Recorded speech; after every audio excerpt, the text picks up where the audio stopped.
Thanks for inviting me. And my title of my talk is Intrinsic Dynamic Study by NMR, Histone De-acetylase activity and inhibition. This is a medium-sized protein, which is like 43 kilodalton. And histone De-acetylase actually stimulate the lysine side chain of the histone and some non-histone protein and regulate the expression of the protein inside the cell. In the human, total 11 HDACs are present, which are divided into 4 classes based on their sequence similarity with the each protein. In class 1, there are 4 HDACs are present, HDAC 1, 2, 3, and 8, which are associated with several diseases, from cancer to neurodegenerative disorder. And today, total 4 HDAC inhibitors like varenicline, romidepsin, phenobinostate, and benostate have been approved by US FDA. Although these all are associated with adverse side effects because they are targeting more than one HDAC. Therefore, the inhibitor designing is now shifted towards the more specific isotype, and therefore we need more knowledge for the specific HDAC. And we started working on HDAC 8. Why HDAC 8? Because if you look at the class 1 HDAC, class 1 in class 1 HDAC 1, 2, and 3 is having the regulatory serine at the C terminal, while the HDAC 8 is having a regulatory serine at the catalytic door. Also, HDAC 1, 2, and 3 is either showing low activity or inactive in the isolation, and they become very active when they are expressed as the co-activator complex. While on the other hand, HDAC 8 itself is active. HDAC 1, 2, and 3 become active upon phosphorylation, while HDAC 8 become inactive upon phosphorylation. It means here the HDAC 8 is quite different from the other class 1 HDAC. Also, when we look at the structure and the sequence of this, there are quite big difference in this helix 1 loop 1 motif, which is present at the N-terminal region, where in the case of the HDAC 8, helix 1 is longer and loop 1 is shorter, which is you can see here in magenta, while in case of HDAC 1, 2, and 3, the helix 1 is shorter and loop 1 is longer. Also, HDAC is associated with specific cancer subtype, T-cell lymphoma and childhood neuroblastoma, and total more than 27 mutations have been reported in case of the Cornelia TP92 mutation. And when we started the project, what was known, actually so many structures of the HDAC 8 was known for the wild type and the mutant, but all the structures are known in the bound form. And look at the structure, these are including the mutant and wild type, but all are showing the similar structure. And they can't explain why the difference in the activity was present. And if you look at the structure, at the catalytic side, there is one zinc and one potassium ion is present, and one potassium ion is present far away from the active site.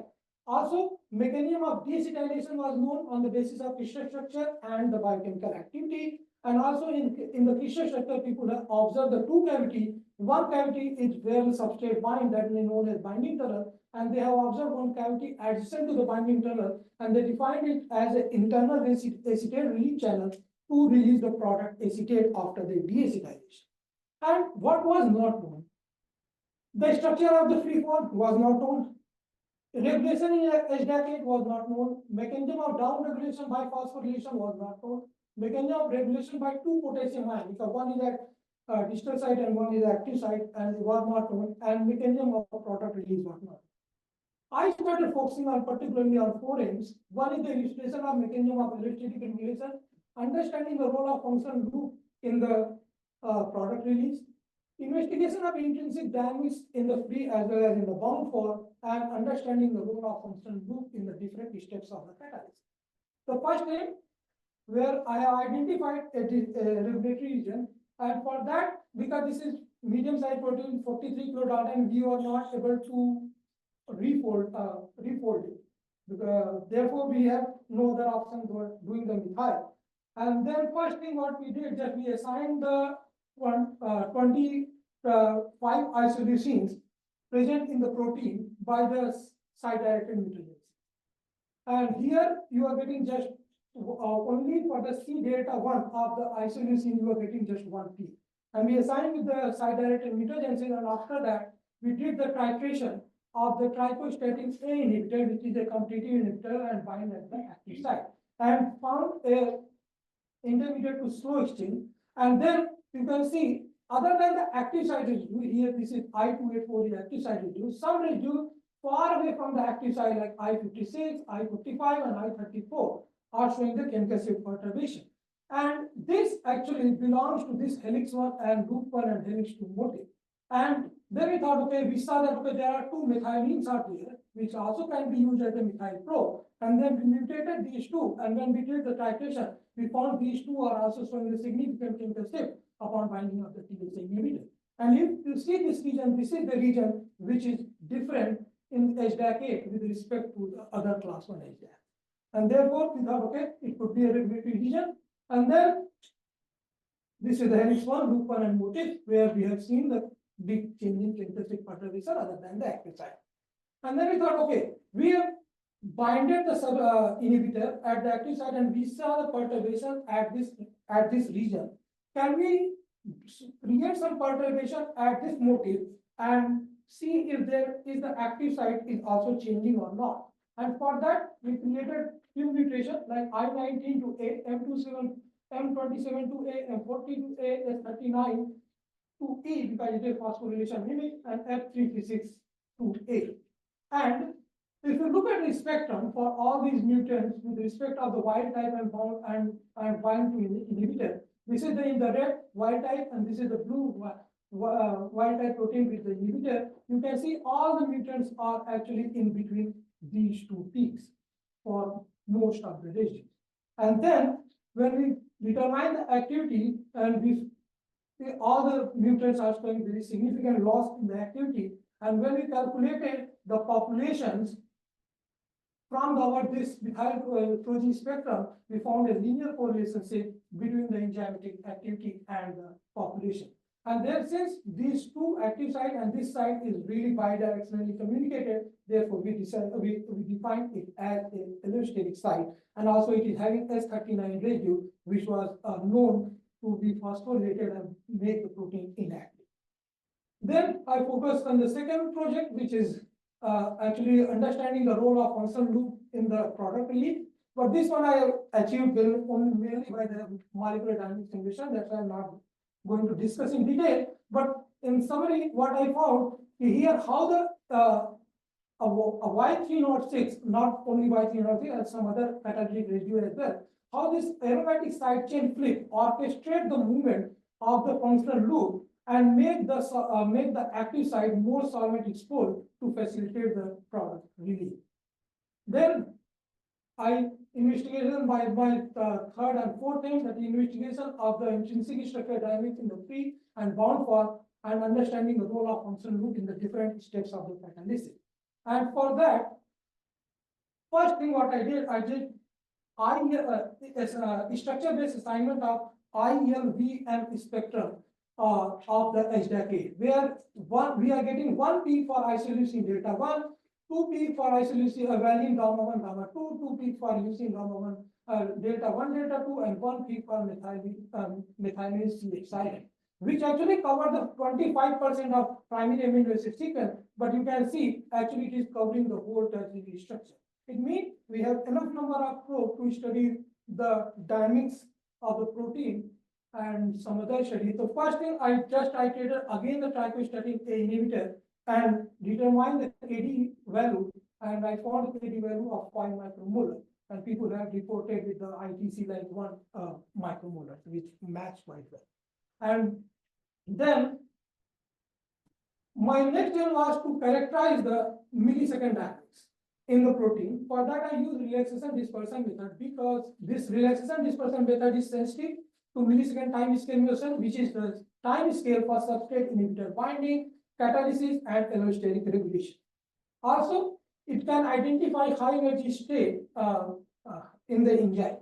So let's just to explain it, like suppose a system which is actually in the two state, like state A and state B, and it's changing with each other in the millisecond time scale, then this exchange contribution is actually affecting the R2 value, which actually changing the which is actually showing the line broadening in our spectrum. Then in this CPMD experiment, we are just altering this line the R exchange value by applying the 180-degree pulses. Then and by applying this 180-degree pulses, you can see when we are applying 280-degree pulses, the lines are broad. When we apply more 180-degree pulses in constant CPM, in constant exchange time, then the line becomes more sharp. And then we calculate the R2 effective value, from the equation, and then the R2 effective value, and then the difference between the R2 effective value at the lowest and highest CPMD field is roughly known as the REX.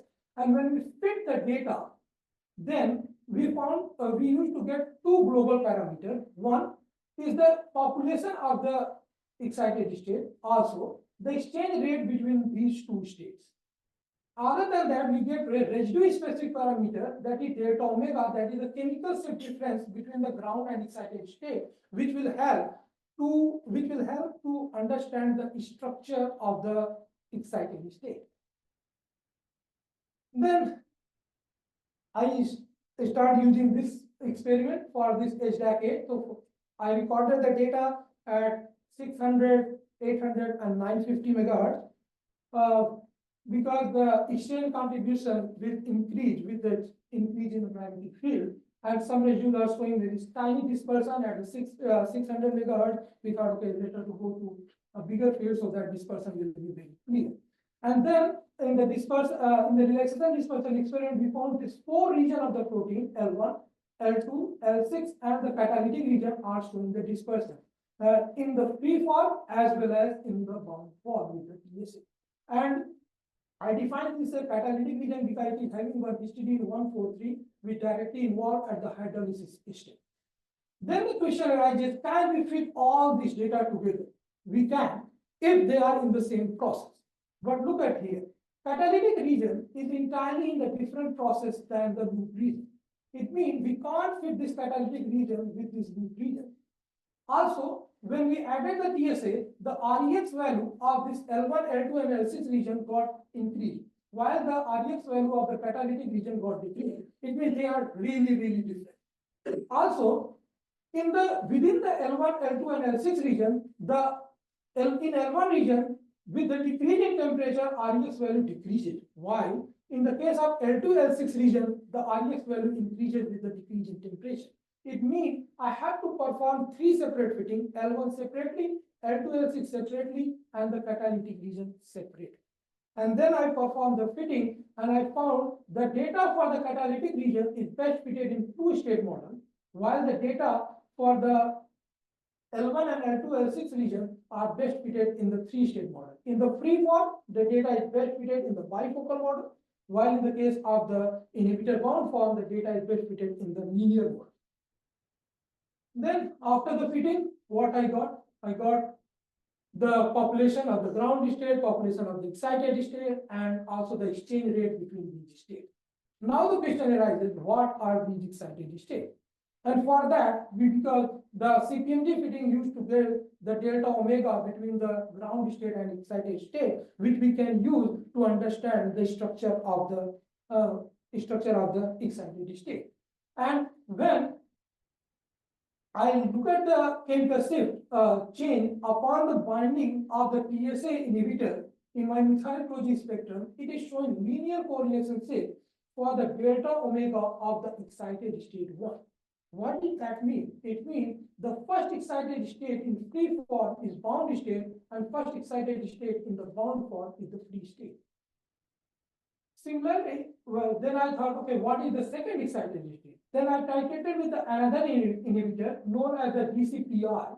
This inhibitor is known to open the release channel to release the product acetate. And when I titrated with this one, I found linear correlation with the excited state 2. It means the second excited state in the L1 region for sure is the rigid state. Therefore, we can say that in Jacket, this L1 and L2, L6 region mainly sampling between the free and bound and the rigid state conformation. Then, what is the excited state in the catalytic region, which is actually best fitted in the 2-state model? Look at my methyl protein spectrum. Here, in the case of L1, L2, and L6 region, we have observed change in chemical state upon the TSA binding. While in the case of the catalytic region, there is no change in chemical state. What does that mean? it means this region of the protein is always in the bound state. Either you can say there is no difference between the between the apo state and the bound state for this reason. Also, in the free form as well in the bound form, they are showing this linear correlation between the delta omega. It means they are sampling the similar excited state. And in my MD simulation, I found this H143 of this catalytic region was sampling in the one more state other than the crystal structure state, which is more open conformation. And if we compare these two, we can say that this region of the protein is just sampling between the bound and released state. Then the question, okay, we are seeing this excited state and all, we are getting the population and all, but is these are really related to the activity or just we are seeing it? So for that, we need to alter these excited state population either with mutation or with something. And we have to correlate that with the binding affinity or with the activity. And for that, I created two mutations. One is M274-A and one is L1792A. Why I created these two? Because I have clearly seen the NOEs in my methyl NOE spectrum. And then when I mutated this, look at the spectrum for this L179A and M274A. For both the L1 and L2, L6 region, the chemical shift of the mutant is away from the free form and bound form. You can see for the M274 as well, it is away from the free and bound form. It means definitely there is a destabilization of the bound form. To validate this, I recorded again the data at 3 different temperatures and 2 magnetic fields for the mutant and fitted the data of the CPNG and found linear correlation between the wild type and the delta omega for the mutant for my all the fitting. It means my mutants are also sampling the similar excited state.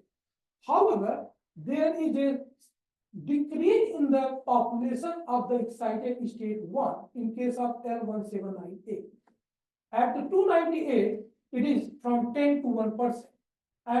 And then we also calculated the KD value by the titration. We found the KD value of L179A, we changed from 5 to 105 micromolar and change in activity to 7%. Similarly, for M274A, we found change in the population of excited state 1 for L2L6 region from 10 to 0.25% and KD value from 5 to 113 and change in activity to approximately 3 to 5%. It means the change in the population of the bound state from 10 to 1% for L179A and 10 to 0.25% for M274A correlates so well with the change in the binding affinity and change in the activity. So what I got in the free form, the apo state is just sampling between sampling the two excited state. One is the bound state and one is the release state, and apo state is the ground state. And when we put the substrate in, then bound state becomes the ground state, and apo and release state become the excited state. And when we create mutation over here, then just there is only the change in the population of these excited state alter the binding affinity and the activity of the protein.